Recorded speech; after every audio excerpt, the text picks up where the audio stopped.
This is one of those open air dehydrators, and even though we've had temperatures in the 50s, it's swung anywhere from the 50s to the 80s.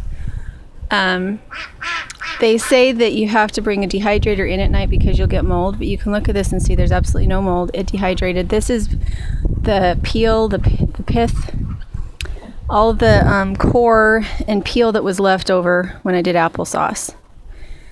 And I will save this for the goats. I think this is called a sun dry or something. It's nice because the trays inside are protected from wasps and yellow jackets and flies. Everything is enclosed. When you take them out, you just unzip it. I don't know if I can do it one-handed. We'll see. You unzip it and take the little trays out. The only thing I would recommend on this model is that you hot glue the tray supports to the straps. The way that this is held together is that these little notches, I'm not sure what you can see and what you can't see. These little notches right here, these little strings, this rests on top and it just pulls out. It's a little hard to do because I couldn't get the zipper all the way open. So that's how that works. That's a tray. And those little strings hold this bottom on. But what happens is that those little notches, the little notches that hold this ribbon, are free floating. And so I take this string and this ribbon and hot glue it to this bottom tray once I have it in. Otherwise, you're readjusting it every single time you use it because the ribbon always falls off those little notches.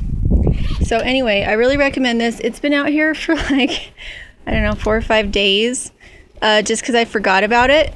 And that is always the biggest warning is when you're solar dehydrating is don't leave it outside at night, it'll mold. But our climate is so dry that it just didn't matter. And on top of that, what I was dehydrating was very, very dry anyway. It just needed to dry up a little bit. It was like really, really thick, chunky applesauce in some spots. In other spots, it was pretty dry. So to do herbs or to do dry-ish things, I have tried to do this with fruit leather before and it didn't work. It needed more heat in order to fully dehydrate. The way that I did it was I just took a shelving elbow, and attached it to the side of the summer kitchen at a perfect height so I could get it on and get it off. And this just folds up into a really nice little package when I'm done with it. I showed you guys this dehydrator hung out on a shelving elbow on the outside of the summer kitchen. And that was how I dehydrated this bag of the cores and the peels that was left over after doing applesauce. And now, since we're getting closer to winter, what we've done is Mr. Dirt has come in and sunk a hook in the ceiling next to the wood-burning stove. And it's not so close to the chimney that it would cause a fire, and it's not directly over the cooktop because you don't want anything falling onto your cooktop. Obviously, right now, we don't have the stove on.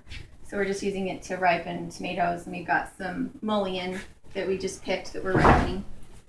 So there is a fan over there on the other side of the stove. It's a little dirty. It's a little dirty because we haven't used it since last winter. So as that breeze blows across the stove, it will blow into the dehydrator, and the temperature up here is right at about 100 degrees this close to the stove. And as that breeze blows past, it will dehydrate things. And I haven't tried it with meat. I don't know if the temperature gets high enough to do meat, but for herbs and something that's already somewhat dry, I probably wouldn't do applesauce with it, but apple slices would probably be fine. Your average temperature that you cook things on in a regular electric dehydrator is between 110 and 150. You set it at about 145, 150 for meat products like jerky. So anyway, this is how it turns out, and it's really nice and dry. And I had it outside at night During the day, I didn't have any molding problems, but our climate is very dry. A lot of people talk about how they can't use solar dehydrators at night. They can't leave it out without things getting moldy, but I haven't had that kind of problem. The reason that it has this netting on it is to keep bugs out, and this just zips down and around the bottom. So we had a lot of yellow jackets that tried to get into this when it was outside, but they can't get into it. And this cost us $50. We got it about 4 years ago. These little trays lift out, and then these holders are attached with ribbons, and I use hot glue to keep these ribbons attached to these little trays. Otherwise, the little slots don't hold the ribbon very well, and these trays fall off every time you try to get your trays in and out. So, and then once you're finished with it, where's the bottom? Hold still for a sec, I'll grab the bottom. Holding. When you're done, everything just accordions up, and the two white pieces snap into each other, and that's how you store it, and it's very nice and very flat. So we really like this, and it costs about $1 an hour to run our food dehydrator that is electric. So it's a huge savings, anything you can do by air drying and solar drying. And at this point, we haven't been able to get a solar dryer, solar dehydrator that works with heat convection, the ones where you put the windows on top and everything. We just haven't been able to get to doing one of those, and this one works pretty well in small batches. So, okay, this is how I wash my dehydrator trays. I've got the shower on, and I drizzled dishwashing soap on it, and then baking soda. And these are really an odd shape, so it makes it difficult to clean them in a regular sink because you can't get them all soaked at the same time. And if you've done a meat product, which we just did jerky, you want to make sure to clean your trays in between. And so the shower works really nice. However, if you're just doing vegetables and fruit, you don't need to wash it. See how clean those are? And they didn't have meat on them. Go out, please. You may go out, please. You can, but right now that's not what I'm doing. So clean them really good this way, and because you don't want to cross-contaminate with meat. And the flexible trays that go on top of these, it's easy to clean them in the sink, so that's not a big deal. But this is the easiest, cleanest way to get these clean. It would take me an hour to get all these clean in a regular sink. And they're clean. So showers work really great. And that one, let's move back over because I need a higher. So there we go. And it takes a lot less water because I don't have to use the sprayer on it. And again, it didn't even take me 2 minutes to get all those clean. Did it even take me a minute? So there you go. For your rigid trays and your dehydrator, clean them in the shower. So what I like to do is fruit leather, because when I do applesauce, we don't eat it as well. So don't waste your time processing things in a way that your kids won't eat. If this is the first time you've canned, sure, go ahead and try applesauce. But if you find that you don't eat it, don't bother with it, because you can make fresh applesauce with your storage apples all year round and just do it fresh. If you want to can, then yeah, just keep everything going and just keep up with yourself, because you can just can all day and dehydrate. However, we do not eat applesauce. We like fruit leather. It is not as heavy, it stores very easily, and it transports easily. So that's what we like.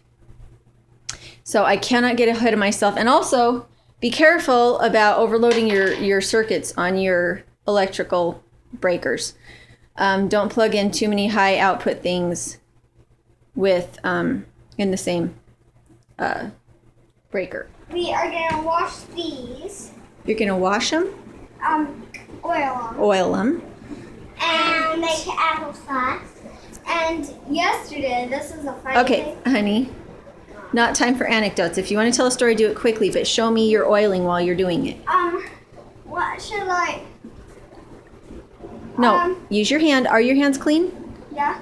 Go wash your hands with soap. Kaya, I know your hands are clean. So show me how you do it. Hold the pan still, and then grease up the rest of the pan with it. Hold it still. With your hand, hold it still.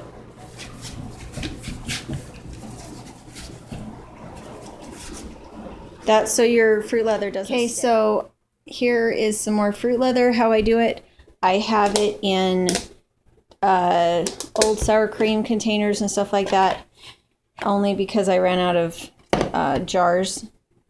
But I've got lots and lots of this in my fridge. And as one tray fills up, or as one batch is finished, I'll start another batch. It's helpful at this point to have a spoon or a fork and just make sure you don't have any little knots of applesauce that are chunky. Chunky applesauce is very non-friendly in a dehydrator. It will not dry evenly, and it'll make it so you have to leave it in the dehydrator a lot longer.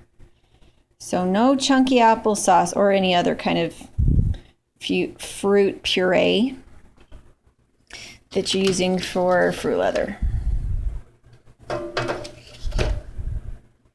So there's that, and I will fill all these up, and it takes about 1 quart of applesauce for 1 tray of fruit leather. And if you're buying fruit leather from the store that's all organic, just like this is, it generally will cost you close to $2 for a roll this size. You can get the little tiny rectangular ones that are natural for like 78 cents a piece. This is a finished product with the fruit leather. You've got to be careful when you do your fruit leather that you don't have any big chunks of applesauce like that. You want it to all be very, very smooth and thin. You want it to be runny applesauce, not chunky applesauce. And I had a couple chunks in here that I was in a hurry and I did not mix them in so that they were all consistent. And so it took me an extra 12 hours to get these dry over what it should have. So these are the special trays that you use. You can see that. It's really hard to do this one-handed. Anyway, what I do is I will tear it down the middle here, and I will roll each half up individually. You can see that. And I will let them cool off with the bag open for a few hours, and then I'll push all the air out, close them up, and go put them down in my storage room.